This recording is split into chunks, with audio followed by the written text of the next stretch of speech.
pas pendant 3 semaines. Au bout d'un moment, quand quelques juges en ont, les avocats tournent en rond, ils se répondent, ça peut durer des heures. Et quand le juge n'arrive pas à avoir la réponse qu'il veut, il va directement chercher.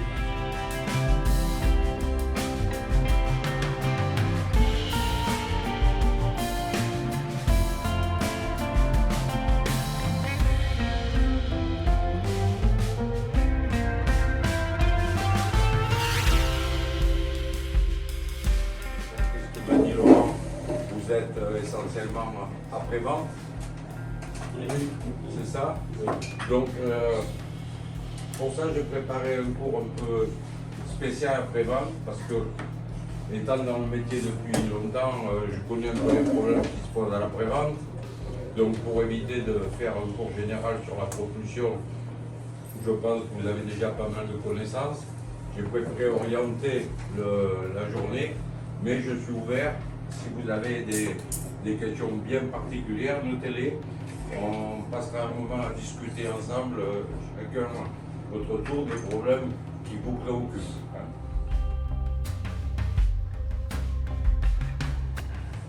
Et pour une CIPA, le KT c'est 0,2.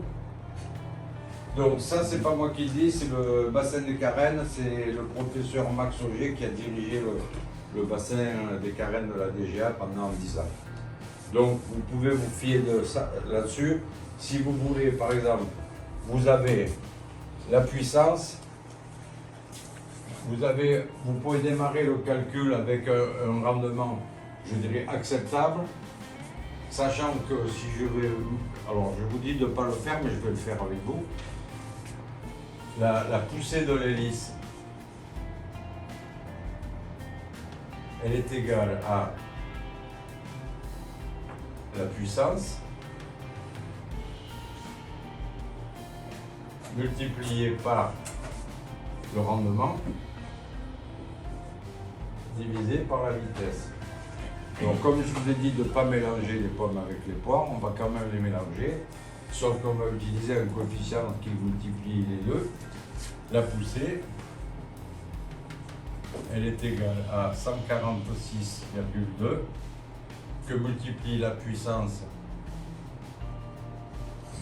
en chevaux, attention de ne pas vous mélanger avec le kilowatt, que multiplie le rendement état qu'on a calculé ici,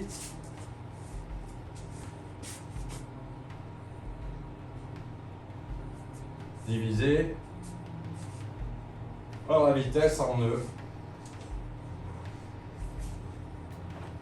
Alors, on pourrait imaginer qu'on a 100 chevaux multiplié par ça, est à 0,6 divisé par 20 E. Et vous avez la poussée en kilo. Donc, ouais, on peut tourner les équations dans tous les sens pour arriver à être sûr, sachant que la meilleure, idéale, elle a un KT de ça. Mais vous pouvez quand même jouer. Parce que des fois, vous avez besoin de plus de couple, donc vous allez augmenter le diamètre. À ce moment-là, il faudra baisser le couple. Pourquoi? Parce que j'ai ma courbe d'hélice, ma demande d'hélice.